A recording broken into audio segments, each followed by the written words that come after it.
I looked in the mirror one day a while ago and I was aging. I had been working out a lot and getting my body into shape, but I didn't feel like my face was able to match the youthfulness that I was feeling. And so I did some research on some non-surgical solutions. I wanted to see who was the best around, and I came up with Dr. Mabry, who is located in San Francisco. And I was like, this guy is the guy. And so when I got in there, my goal was to look younger, but I didn't specifically say, hey, do this or do that. I just let Dr. Mabry do his thing. I couldn't be happier with the result. We'll put some links here in the show and you can see the transformation that I had. And I'm gonna tell you guys, if you're feeling old, just go see Dr. Mabry and say, hey, what can you do to help me look younger, look more youthful and natural? And he will hook you up. Thank you, appreciate that. Pleasure. Yeah, our pleasure. With me, I want to be the #1 player in the country. I'd say his most like him is joyful. He's a joyful human being. Ryder is for sure one of the highest competitors that I know. When you're looking for a quarterback, you want that guy that's got it. And Ryder has it to levels that you don't see a lot of guys his age and his class have it. And he's got it.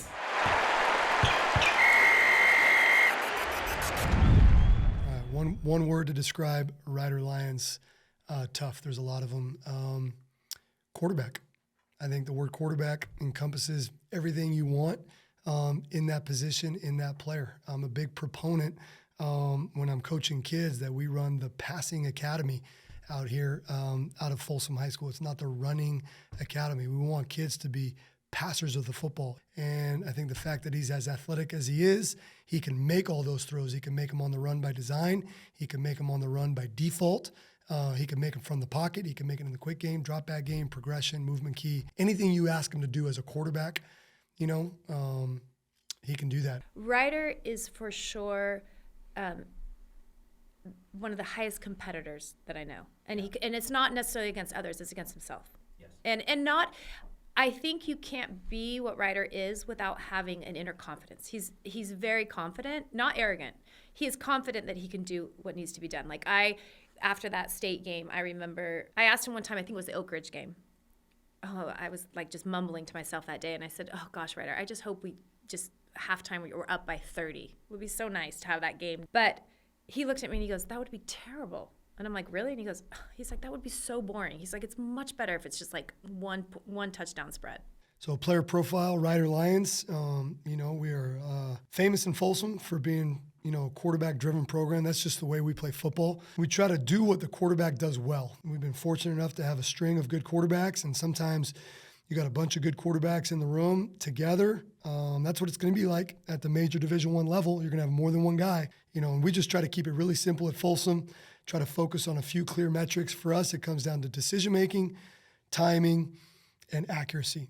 Really, those three components. And to be quite frank here, decision-making, we're on the same page, the play caller and the quarterback. We have a little drive concept right here that we worked on. It was the only time we ran it all year, was specific to this De La Salle defense. They're in the state championship game, the Division I AA this year, lost to a really good Mission Viejo team from down south. But they played a lot of cover two, which is a little bit unique. We don't see nearly as much of that up in our part of the section as they played us. And so we got a little drive concept where they're going to carry 3 vertical with the mic, and then we're going to try and win underneath on the drive route with the number 2 to the field. And it was really specific to cover 2, really specific to this down and distance, really specific to this part of the field. And not to say that they out-coached us, but I didn't make this call.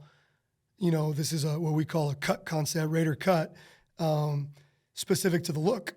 But we have answers in the concept. We have a pre-snap here. If we get cover 1, right, which is what we get here, even though the nickel's playing off at 12 here, and we're getting man into the boundary, we're going to work the boundary side.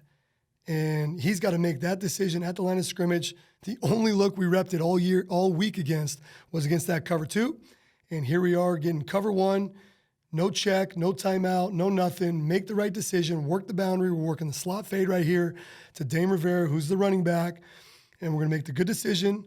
We're going to get the ball out on time. The timing here is 3 and 1, and we're going to be accurate with the football. Put it on the outside shoulder, outside the number, roughly 25 yards downfield, and great shape on the throw. I don't know if you can be more accurate than that, but just kind of demonstrating the decision here by Ryder to work the boundary side, even though that's not the intention of the call because they gave us a different look. Here we are, decision. Again, now you're getting the same De La Salle team, 2 high, but we're getting man again. They disguised it really well. I'd be the first one to admit that these guys, probably outcoached us in a certain number of scenarios in this game. So we're running what we call a Fox concept. All right, going back. A Fox concept for us, all right, is where we want to go inside out on the flat defender. All right, I'll bring the scroll back right here. All right, we want to go inside out on the flat defender into the boundary. Now, if we do get cover 2, right, now we're going to flip the concept. It's built in. We're going to go high-low on the mic. We're going to take the tight end, run him right down the middle of the field, and come underneath the mic with a little double move stop burst here to the field. All right, it's not cover 2, right? We're going to use motion to kind of indicate there. We got motion where the nickel, or the flat defender to that side is going to now be a clear man read. And so now we know we can win on a curl route into the boundary. All right? So we got the man indicator. The boundary safety rolls down as a spy guy. And now Ryder's made a really clear decision. We're going to work this thing into the boundary. It's kind of the only place to go with the football for us on this concept, the way we teach it. All right? So we use a drive route instead of a flat route to run the curl flat concept. And we brought him from the field so that we could motion across to indicate man zone. Ryder sees it, recognizes it, makes a great decision, puts the ball out there as accurate as can be. It's 3rd and 8. 3rd and 8, got to have it on their sideline, move in the pocket, move the chains. Next one right here, talk about timing. All right, here we're playing, again, a really good defense. Rockland High School does a lot of drop 8, play a lot of cover 4, roll the coverage to the boundary and play cover 3 to the field. Okay, so we got to try to have answers built into everything we do. All right, so this is a sail concept for us. We're trying to get 4 out on the front side. If we do get cover 2, we're going to split the safeties with the number 2 to the field. If we get cover 4 like we expect, then we're going to take the number 1 receiver over the top. All right, the field corner should run with. If it is cover 4 or cover 3, the post player should take the number 2. So now we're going to kind of be high-low on the nickel out there with the tight end, the number 3, and the back out of the backfield, number 4. Right? And so the timing for us on this, although there's a lot of junk for him to sift through to the field, got a lot of guys dropping into coverage, drop 8 look, the timing is going to be 5 and 2. And you can watch the footwork here, 5 and 2, let the 2 posts kind of clear out, 1 short hitch, 2 short hitch, play from the pocket, throw that ball from the left hash to the far sideline, 20 yards downfield on a sail concept, Y banana, whatever you want to call it in your language. Right, you can watch the timing here from the end zone, 1, 2, 3, 4, 5, 1, 2, ball's out on time, puts the ball right where it belongs to tight end Beckham Andrus. Okay, same timing, or same use of clips here to highlight his timing on this. Here we have a Husky concept for us is 4 vertical. We're going to take kind of the vertical to the field with the number 1. We're in an FIB right here. We're in tib formation for us, trips boundary. We're going to use a little run action, which was new for us this year. Pretty good deal with Ryder back there as a dual threat. But here we're going to get to the seam read, so to speak, into the boundary on 2 hitches. His timing is reach, ride, reset, and 2 short hitches to get to it. He's going to reach back, ride it, reset, look to the field for the first vertical, come back on 2 short hitches, and he sees Jamison Powell running down the seam to the boundary as we got a little 3 insert coverage. I don't even, kind of post player here, boundary safety rolls down. Jamison makes a good decision running right by the safety. Okay, Ryder's going to play with good eyes and fast feet. This demonstrates great timing here. 2 short hitches. What we feel is a short step is going to lead to a short stroke. So when I say short hitches, 1, 2, leads to a short throwing motion, gets the ball out incredibly quickly on time for a 4 vertical there. All right, eyes field, work boundary, and able to make a great throw and catch there, all right? Next piece here, we're going to try to demonstrate the accuracy. This is the best team in Northern California for the last 3-4 years. Sarah San Mateo, they got guys all across the board. One of his very first varsity starts as a 12-year-old sophomore. I say 12-year-old, he was 15-year-old sophomore. We had a bunch of young guys out there, and it's like, hey, man, not doing them any favors with the schedule. We played the toughest teams in Northern California that we can play. We're going to play the toughest teams we can get out of Southern California and Long Beach Poly this year. But we're going to throw a little double move into the boundary here. A little 5-step drop. Okay, and just watch the pressure come. Watch him hang in the pocket. Take a big-time hit from a D1 defensive end. slash linebacker type. They played him in a bunch of different looks. Right, you got a mugged up linebacker here. This is Jabari Mann. He was the player of the year in the Central Coast. Or is that Jabari? Or player of the year in his section in the CCS. And Ryder's able to hang in the pocket there, remain a passer, and demonstrate the accuracy. It's like, how accurate is he with the football? That's as accurate as you can put it on the receiver's face mask. Now we're going to be, this is maybe one of my favorite throws. Here he is in sprint protection on the goal line, full speed, doesn't break stride, gets the ball out, 1, 2, 3, 4, 5 balls out, puts it on the nose, diving defender, out in front. Only place you can put that football is out in front of Jamison Powell. I don't know if you have an appreciation for the quarterback position, but that's about as accurate as you can be with a football on the move there, right? Here we are on a 5-step drop in the pocket. Again, deep scat protection against a very, very good defensive front in Pitt High School. This is the NorCal championship game, meaning these are the two best teams in Northern California duking it out for the state championship, all right? So we're not doing this against chump opponents, right? He is dropping back 5 steps, taking the running back out of the backfield, running him vertical against the Mike, a very good Mike linebacker that's running with. We're getting the boundary safety pushing. This is Searcy here out of Pitt High School, who had no offers before we played no offers before this game. And then we got a bunch of coaches on the sideline here watching this thing. Lincoln Riley's on the sideline, USC, kind of offers Ryder Lyons after this football game. Who did you think was good on their side of the ball? 28. 28 was the best player on the field. No disrespect to anybody on our side of the ball. No disrespect to anybody at Folsom. This kid, 28, was a baller.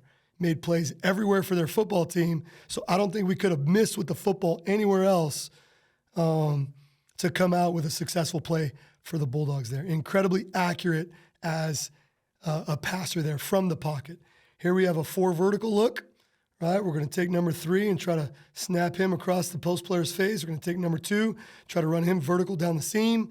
We got the number 2 in the boundary, trying to hold the boundary corner on that side of the field.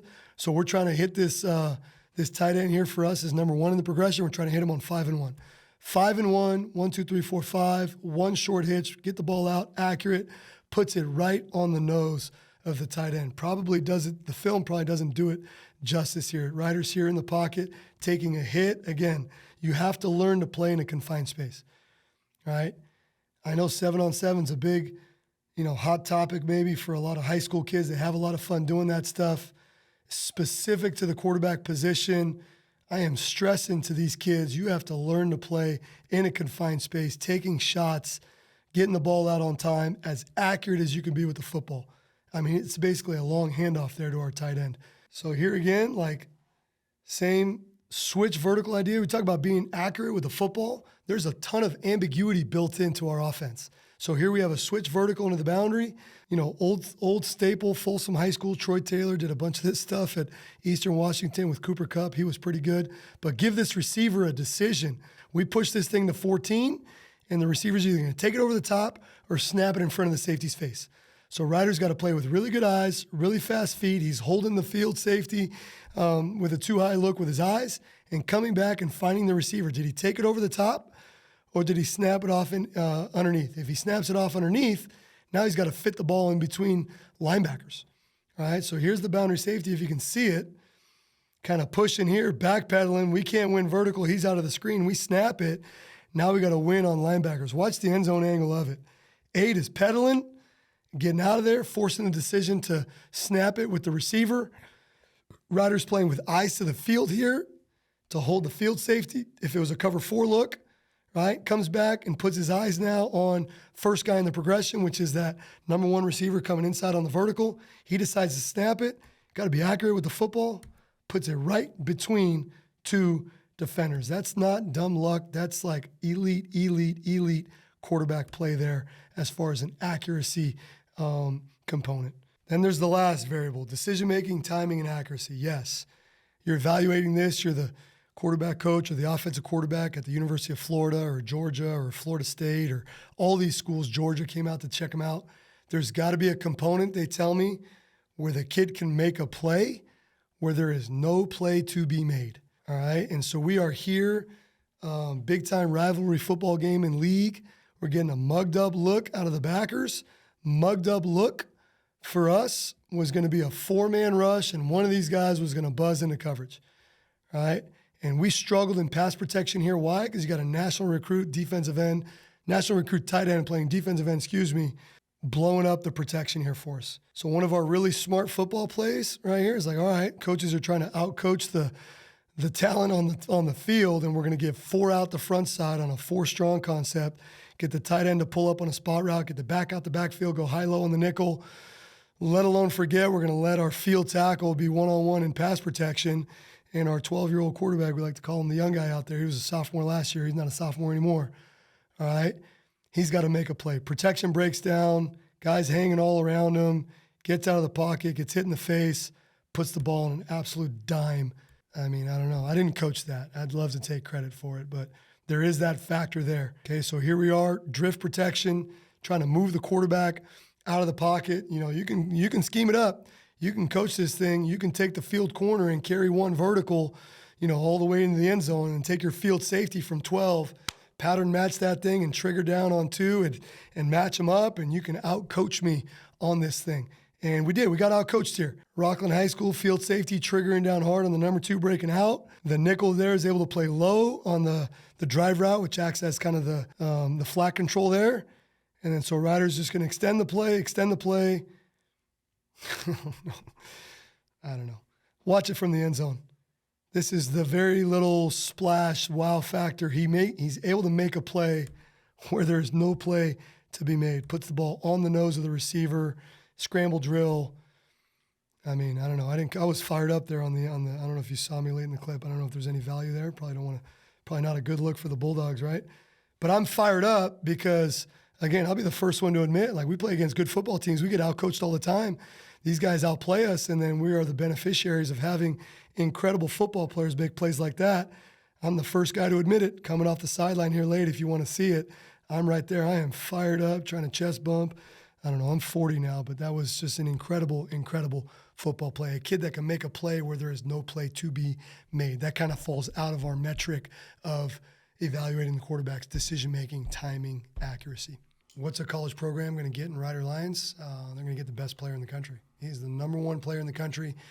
Maybe hard to measure from where we're at in California. I think the brand of football in California is pretty strong, and we play the best teams that we can all year long. State championship teams, year in, year out. The only way to get there in California is playing the toughest non-league opponents you can.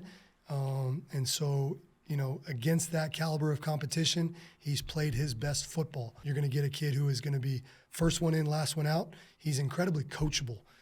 I can't imagine the amount of distractions these kids get these days with college camps and 7-on-7 and showcases and photo shoots and recruiting. I think he's been the beneficiary of that process as a little brother to an older brother who went through that same process, national recruit. It's a ton. It's overwhelming. And you're going to get a kid who is focused on playing the position, focused on developing, blocking out distractions, and securing himself enough to take the hard coaching, take the constructive criticism, get better day in and day out. Not only is he a kid that wants to get better, he's a kid that has the ability to get better.